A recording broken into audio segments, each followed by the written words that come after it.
This is a talk not about a machine learning application. There's no machine learning here. There is no training in order to automate a task. Instead, what we've done is to take a task that's often carried out in business and in science and in healthcare, and to rethink it completely using our expertise in AI and web services, as well as user experience design. We're a company, only both. We're a for-profit company. Locally, but incorporated in Delaware. But we're self-financed, so we have a mission of public good.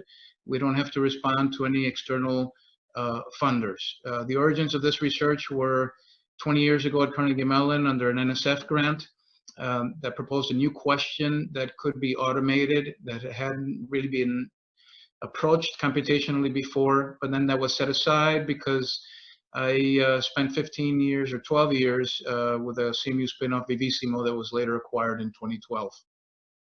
This is a generic automation of this task, but we focused it on healthcare.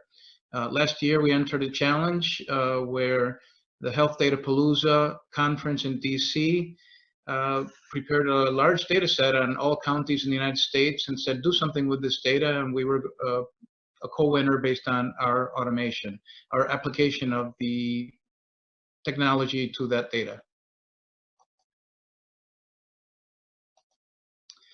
So what is the problem in healthcare? So we've mostly been focused on healthcare, although, as I said, the technology can be applied to other things. The problem in healthcare, healthcare is incredibly complex. I've never seen anything so complex as healthcare. I'm an AI computer scientist by training, and I was at CMU as a PhD student, later as a research faculty member. I did a lot of interdisciplinary work in sciences, social as well as natural, but I've never seen anything as complex as healthcare. Healthcare thought leaders have spent a lot of time developing measures that express how well a healthcare provider performs and dealing with the practicality of applying the measures and correcting for different patient populations, getting it published, shared, the government hires contractors to collect all the data, et cetera, et cetera, et cetera. Relatively little focus on analytics. It's not really their thing. So pretty much what everybody does in healthcare comparison of performance is what's done almost universally in benchmarking. You want to compare one provider or one performer against others in the same state. Let's say it's a measure X. If it's hospitals, might be mortality. Compare this hospital's mortality rate to the average in the state. And if you're doing better, you say good. If you're doing worse, you say bad. Or you might compare that number to the average in the entire country. Maybe if you're an academic medical center, you might be compared your number to the average among all medical centers. That's what everybody does. That's the status quo. Okay. Problem with that is it's not very motivating, and there's a lot of tunnel vision because there are a lot of things that you can't see that are potentially insightful and motivating. The quote above, I think, is very relevant. It's cognitively burdensome for the audience to make sense and act on the data.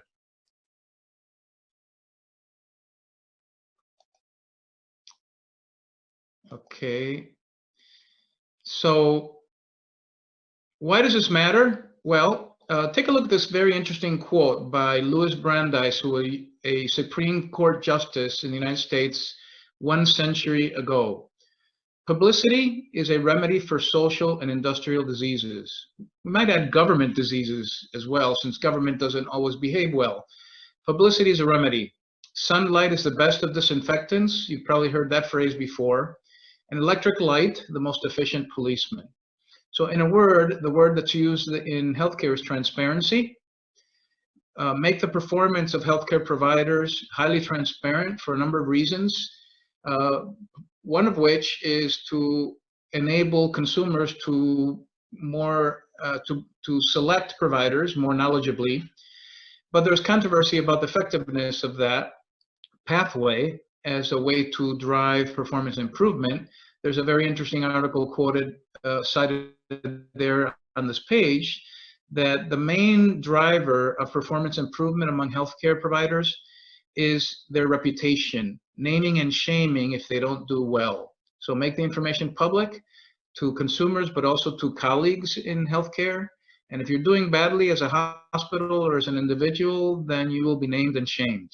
So there are different pathways, but the main goal is transparency as a way to drive performance improvement. That's why this matters. It's important now to distinguish this analytics, which is comparative analytics, from all the others. So taking as an example, obesity in a population, in a neighborhood, descriptive is describe what's happening.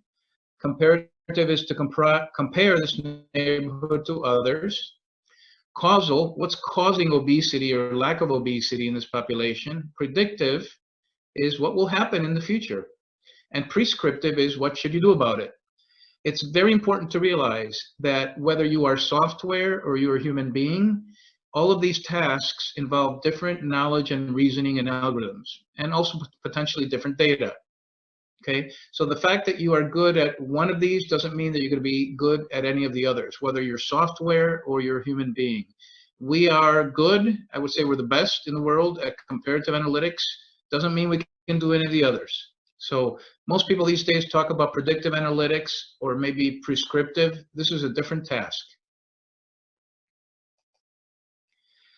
Okay, well, why not use dashboards? A lot of people use dashboards. There's a lot to say about this. The only thing I'm going to say is that dashboards are great for real-time activities like realizing that your car is running out of gas, or that your patient's heart rate is going to 0, or that your warehouse is on fire.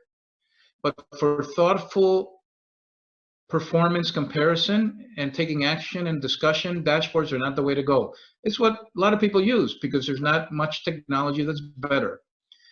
We don't believe that this is good, except for what I already said. Your car is running out of gas. We have trademarked a sentence is worth 1,000 data. Instead of having 1,000 data points, gee, it'd be nice to put forward a paragraph or sentences describing what the problem is and potentially what to do about it. Okay, so dashboards are not the solution. What's the approach here? Very simply, this is classical AI as advocated by Herbert Simon and Alan Newell. Basically, the scientific hypothesis or thesis is that complex problem solving can be understood as a search guided by knowledge within a large space of possibilities. Heuristic search in problem spaces. If you want to automate a task using this hypothesis, then the first question to ask is, what does the space of solutions look like when carried out by human beings? As an AI person, the next question is, well, since we're going to have a computer doing this and computers have a lot of power, can we enlarge the space of possibilities beyond what people consider and still get very good solutions? Okay, the answer here has definitely been yes. I don't have time to go into the analogies, but Google Maps is an analogy. Google Maps considers a much larger space of routes to go from X to Y than we human beings do. And I'm fascinated by how often, especially in a hilly city like Pittsburgh that was laid out before cars were invented, how often I see a new route that never occurred to me using side streets. Anyway, the approach is not machine learning. There's no training data. There's no classification. Instead, it is a rethinking of a core task. There are many novelties here. The first novelty I mentioned is we do a combinatorial exploration of peer groups rather than by default just compare somebody to everybody in the same state or everybody nationally. Okay, that's covered in a Harvard Business Review article that I wrote that criticizes this simpleton idea of just comparing to a couple of peer groups. The second one is, again, we write in language, not dashboards. We do natural language generation, not natural language understanding, but generation. There are a number of other novelties. I'm just going to show, to be concrete, I want to show you an example from a population health application. Okay, this is on the contest that I mentioned, Health Data Palooza, where they provided data on all 3,000 plus counties in the United States, together with data on social aspects and health aspects of each county. This is called social determinants of health. Okay, as you see, for the benchmarking task, we automate several tasks of comparative analytics. But for the benchmarking task, it's organized around answering the questions on the left. How is this individual doing, this county in this case? Where could it improve? What's achievable by a county that is similar to this? And how does it stand in its state? If we also had data on changes over time, another question there would be, what has changed for this county? Okay, so take a look at this insight here. Bronx County in New York State has the 6th most adult obesity among all the counties in New York. That's the core insight. Very simple in this case. I picked one to be very simple. You're comparing to everybody in the same state.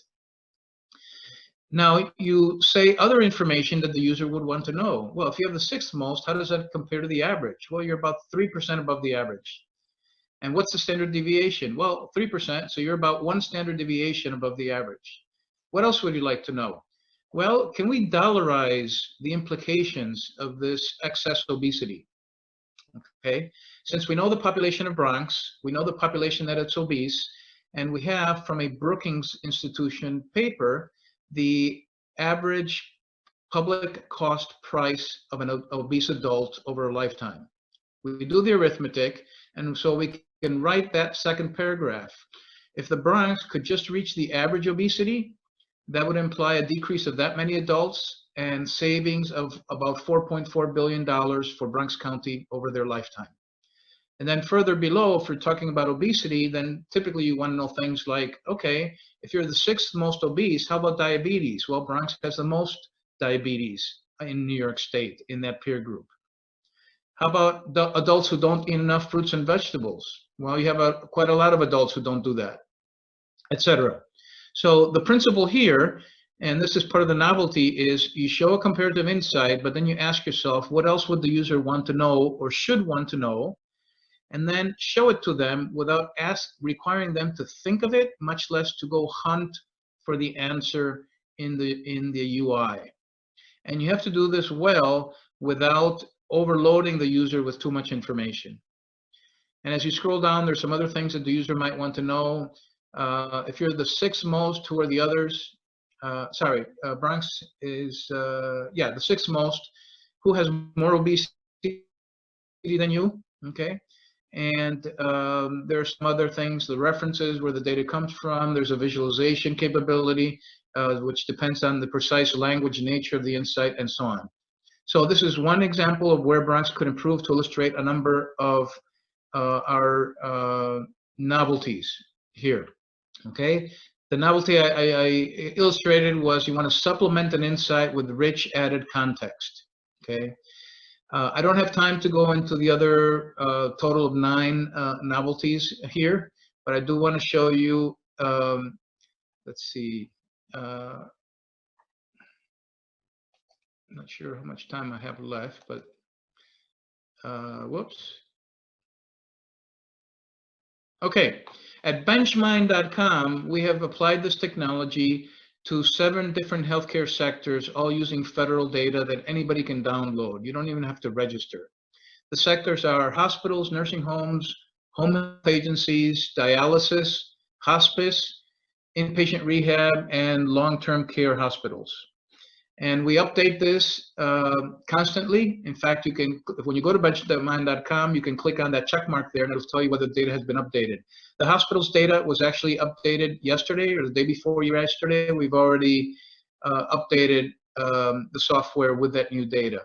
And there's some other applications there to comparing the statewide performance of nursing homes, of the average nursing home in a state. So what you're comparing there is states. You compare counties, as I just showed you, Bronx County. You can compare the top 500 cities in the United States and the neighborhoods within them. So you can go in and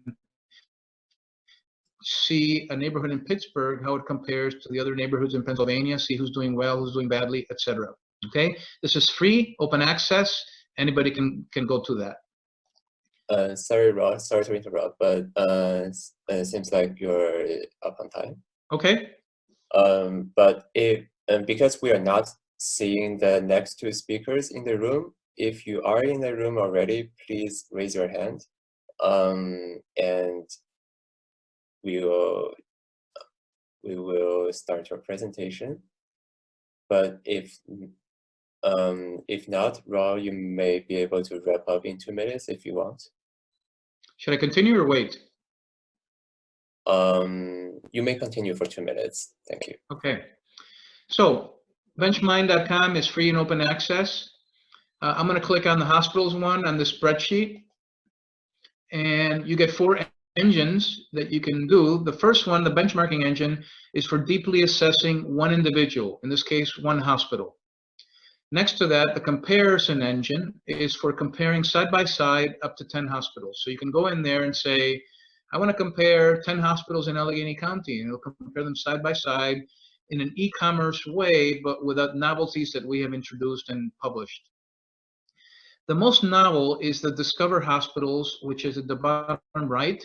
There you can pick an arbitrary grouping of hospitals and answer the question, what are the top achievements, deficiencies, and trending things that are happening across the entire group?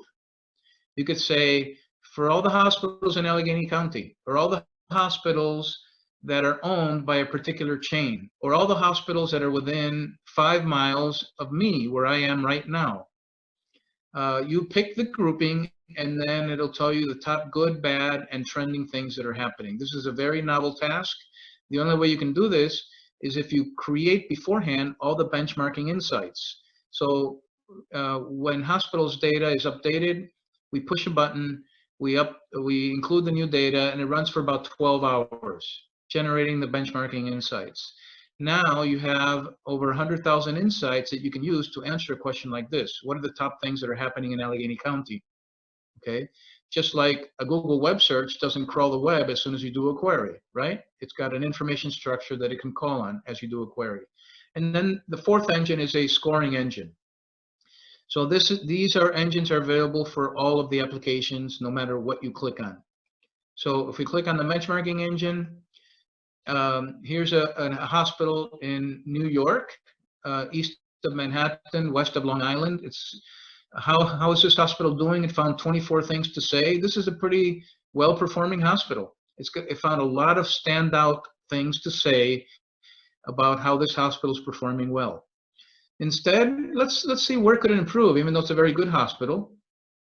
So there are a number of things that it could be doing. So of all the hospitals in the country that do have 5 stars as an overall hospital rating, which is the top number of stars, this hospital is one of just 5 that do worse than the national average as calculated by statisticians in both safety of care and timeliness of care. Okay, these are all government data attributes. And then there's some other things about the wait time. Okay, of all the hospitals that have 5 stars, I'm looking at the second one. Whoops. Uh-oh. Let me go back to that. Raul, I I'm out of time. I may have to stop you around here. That's fine. To all the other speakers. That's fine. Thank you.